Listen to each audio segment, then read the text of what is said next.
G Parameshwar ಅವರಿಗೆ ಮುಂಬಡ್ತಿ ಕೊಟ್ಟರೆ ತಪ್ಪಿಸಲು ನಮ್ಮಿಂದ ಸಾಧ್ಯನಾ? ಪರಮೇಶ್ವರ್ ಅವರಿಗೆ ಕೊಟ್ಟರೆ ಸಂತೋಷ ಎನ್ನುತ್ತಲೇ ಗೃಹ ಸಚಿವ ಪರಮೇಶ್ವರ್ ಪರ ಜಿಲ್ಲಾ ಉಸ್ತುವಾರಿ ಸಚಿವ ಕೆಎನ್ ರಾಜಣ್ಣ ಬ್ಯಾಟ್ ಬೀಸಿದ ಪ್ರಸಂಗ ನಡೆಯಿತು. ನಗರದಲ್ಲಿ ಮಾಧ್ಯಮದೊಂದಿಗೆ ಮಾತನಾಡಿದ ಅವರು, ಕಾಂಗ್ರೆಸ್ ಪಕ್ಷ ಎಂದರೆ ಹೈಕಮಾಂಡ್ನಿಂದ ನಿರ್ದೇಶನ ಕೊಡುವ ಪಕ್ಷ. ಮುಂದಿನ ದಿನಗಳಲ್ಲಿ ಸಚಿವರಿಗೆ ಮುಂಬಡ್ತಿ ಮಾಡುವ ವಿಚಾರ ಹೈಕಮಾಂಡ್ಗೆ ಬಿಟ್ಟಿದ್ದು, ಯಾರಿಗೆ ಬೇಕಾದರೂ ಮುಂಬಡ್ತಿ ಕೊಡಲಿ, ಈ ಬಗ್ಗೆ ನನ್ನ ತಕರಾರಿಲ್ಲ. ರಾಹುಲ್ ಗಾಂಧಿ ಅವರು ಜಿ ಪರಮೇಶ್ವರ್ ಅವರಿಗೆ ಮುಂಬಡ್ತಿ ಕೊಟ್ಟರೆ ಅದನ್ನು ತಪ್ಪಿಸಲು ನನ್ನಿಂದ ಸಾಧ್ಯನಾ? ಪರಮೇಶ್ವರ್ ಅವರಿಗೆ ಕೊಟ್ಟರೆ ಸಂತೋಷ ಎನ್ನುತ್ತಲೇ ಗೃಹ ಸಚಿವ ಪರಮೇಶ್ವರ್ ಪರ ಸಚಿವ ರಾಜಣ್ಣ ಬ್ಯಾಟಿಂಗ್ ಬೀಸಿದ್ದಲ್ಲದೆ, ಮುಂಬಡ್ತಿ ವಿಚಾರವಾಗಿ ನಮ್ಮ ಹೋರಾಟ ಎಂದಿಗೂ ಇರುತ್ತದೆ ಎಂದರು. ಮುಂದೆ ಗಣೇಶ ಹಬ್ಬ, ಈದ್ ಮಿಲಾದ್ ಹಬ್ಬ, ಹಾಸನಾಂಬೆ ಉತ್ಸವ ಕೂಡ ಬರುತ್ತಿದೆ. ಶಾಂತಿ ಸುವ್ಯವಸ್ಥೆ ಕಾಪಾಡಲು ಬಂದೋಬಸ್ತ್ ಮಾಡುವಂತೆ ಈ ಬಗ್ಗೆ ಚರ್ಚೆ ಮಾಡಿದ್ದೇವೆ. ಇನ್ನು ಹೇಮಾವತಿಗೆ ಬಾಗಿನ ಅರ್ಪಿಸುವಂತೆ ಮುಖ್ಯಮಂತ್ರಿಗಳಿಗೆ ಮನವಿ ಮಾಡಲಾಗಿದ್ದು, ಅವರು ಕೂಡ ಬರುವುದಾಗಿ ಹೇಳಿದ್ದು, ಅದಕ್ಕಾಗಿ ಬಾಗಿನ ಬಿಡಲು ಸ್ವಲ್ಪ ತಡವಾಗಿದೆ.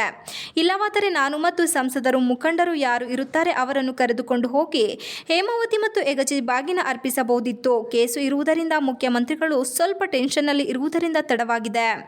ನಾನು ಮತ್ತೊಮ್ಮೆ ಭೇಟಿ ಮಾಡಿ ಒಂದು ದಿನಾಂಕ ನಿಗದಿ ಮಾಡುತ್ತೇನೆ ಎಂದರು. ಪ್ರಾಧಿಕಾರದ ಬಗ್ಗೆ ಶೀಘ್ರ ನಿರ್ಧಾರ ತೆಗೆದುಕೊಳ್ಳುವುದಾಗಿ ಹೇಳಿದರು. ಮೂಡ ವಿಚಾರದಲ್ಲಿ ನಾನು ಕೂಡ 10 ವರ್ಷಗಳ ಕಾಲ ಪ್ರಾಕ್ಟೀಸ್ ಮಾಡಿದ್ದೇನೆ. ಈಗ ಪಿಟಿಷನರ್ ಸಿದ್ದರಾಮಯ್ಯ, ಅಭಿಷೇಕ್ ಸಿಂಗ್ ಇರುವುದರಿಂದ ಅವರು ವಾದಗಳನ್ನು ಮಂಡಿಸಿದ್ದಾರೆ. 4-5 ಜನ ಬೇರೆ ಅರ್ಜಿದಾರರ ವಕೀಲರುಗಳು ಕೂಡ ಅವರ ಮನವಿಯನ್ನು ಹೈಕೋರ್ಟ್ ಮುಂದೆ ಗಮನ ಸೆಳೆಯುವ ಕೆಲಸ ಮಾಡಲಿದ್ದಾರೆ. ಇಂದು ಸಮಯ ಹೆಚ್ಚು ತೆಗೆದುಕೊಳ್ಳುತ್ತದೆ ಎಂದು ತಮ್ಮ ಅಭಿಪ್ರಾಯ ತಿಳಿಸಿದರು. ಇದೇ ವೇಳೆ ನಟ ದರ್ಶನ್ ಬಗ್ಗೆ ಮಾಧ್ಯಮದವರ ಪ್ರಶ್ನೆಯೊಂದಕ್ಕೆ ಮಾತನಾಡಿ, ದರ್ಶನ್ ಒಬ್ಬ ರೋಲ್ ಮಾಡೆಲ್ ಆಗ್ತಾರಾ? ಒಳ್ಳೆ ಕಲಾವಿದ ಅನ್ನೋದನ್ನ ನಾವು ಕೂಡ ಒಪ್ಪುತ್ತೇವೆ. ಆದರೆ ಮಾಡಬಾರದನ್ನ ಮಾಡಿದ್ರೆ ಅವರನ್ನು ಒಪ್ಪಲಿಕ್ಕೆ ಆಗುತ್ತದೆಯೇ? ಅಂತವರ ವಿರುದ್ಧ ಕಾನೂನು ಕ್ರಮ ಜರುಗಿಸುತ್ತೇವೆ ಎಂದು ನಟ ದರ್ಶನ್ ವಿರುದ್ಧ ಅಸಮಾಧಾನ ವ್ಯಕ್ತಪಡಿಸಿದರು. TV 46 Malenadu news, Hassan. ಮುಂದೆ ಹಾಕ್ತಾರೆ, ಹೀಗಾಗಿ ಇದು ಸಮಯ ತಗೊಳುತ್ತೆ ಅಂತೇಳಿ ನನ್ನ ಒಂದು ಊಹೆ ಇದೆ ಅಷ್ಟೇ. ದರ್ಶನಕ್ಕೆ ಸಂಬಂಧಪಟ್ಟಂಗೆ ಇಡೀ ರಾಜ್ಯದ ಬಿಡ್ರಿ, ದರ್ಶನ್ ಏನು ದೇಶದಲ್ಲೆಲ್ಲ ಬೆಳಗ್ಗೆ ನಿಮ್ಮ ಟಿವಿನಲ್ಲಿ ತೋರಿಸ್ತಾ ಇದ್ರೆ ಅದಕ್ಕಿಂತ ಯಾವ್ದಾರ ಒಳ್ಳೆ ತೋರಿಸ್ರಿ. ಏನು ಅವನೇ ರೋಲ್ ಮಾಡಲ್ಲೇನ್ರಿ ಸಮಾಜಕ್ಕೆ? ಅದನ್ನು ನೀವು ದೊಡ್ಡದಾಗಿ ಯಾವ ಟಿವಿನ ಹಾಕಿ ಅವನು ಅಲ್ಲಿ ಕೂತಿದ್ದ, ಇವನು ಇಲ್ಲಿ ಕೂತಿದ್ದ, ಬರೀ ಅವನದೇ ತೋರಿಸ್ಕೊಂಡ್ರೆ ಏನು ಟಿ ವಿಯವ್ರಿಗೆ ಏನು ಬೇರೆ ಕೆಲಸ ಇಲ್ವಾ?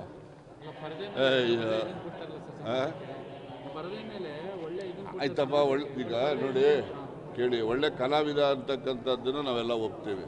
ಆದರೆ ಒಳ್ಳೆ ಕಲಾವಿದ ಅಂತೇಳಿ ಜನರು ಅವನ್ನ ಇಷ್ಟಪಡ್ತಾರೆ ಅಂತೇಳಿ ಮಾಡಬಾರದೆಲ್ಲ ಮಾಡಿದ್ರೆ ಕಾನೂನು ಕ್ರಮ ತಗೊಳ್ತದೆ.